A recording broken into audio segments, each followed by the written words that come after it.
Hey, it's Kevin DeWitt here and welcome to my recording in a home music studio course.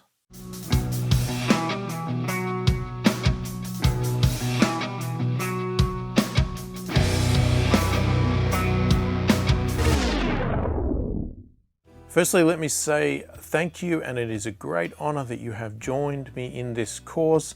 Hopefully it is going to be a fantastic course and it's going to cover all or as much as I can of recording in your home music studio, in your home as the title states, and allowing you to get songs recorded and ready to get to the next stage of mixing and starting to get your ideas and your talent out to the world. So the course is going to be broken up into two major parts. The first part is going to cover some basics, some concepts, some theories of recording. Unfortunately, we need to cover those for us to get to the next stage where we actually record. And that's part two, where we're actually going to record a song. And I'm going to actually record one of my own songs. And I'm going to show you from start to finish of recording, not mixing, just recording. And I would like you to follow along with your own song and create it as while you're doing the course. I don't want this course to be purely theory, all right? There's theory components we need to cover. We need to obviously go through that potential boredom and tediousness of learning some theory. But at the end, I want the last part to be fun, entertaining, and actually practical, so that at the end of this course, you can sit down and see that you have a song recorded, ready to potentially go into my next course, which will be mixing in a home music studio, so that you can then mix that song that you have just recorded out of this course.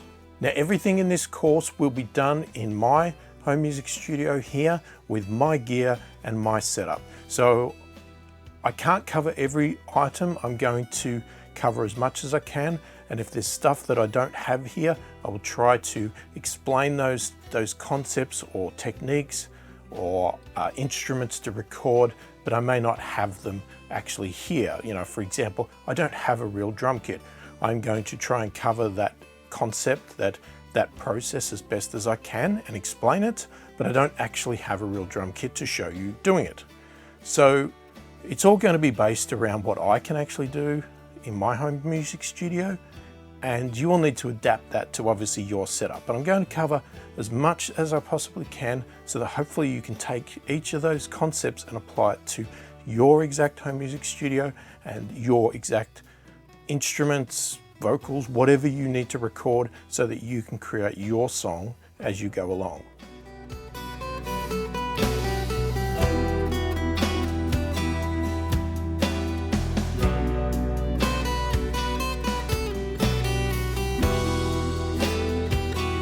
Now, as with everything to do with music and my concepts here, please make sure that at all times you are having fun and that you are enjoying the process, right? There's no point creating this music and doing all of this if you are not enjoying the process, and it's frustrating and you're just not getting anything out of it. It's that sort of attitude and that lack of enjoyment is going to be imparted on your music. It's going to be imparted on your songs. And people are going to feel that. I mean, it sounds like a bit of a strange sort of idea and a bit of a woohoo type concept here, but people really can sense when somebody's enjoyed the process of creating their song and the fun that they've implemented on it.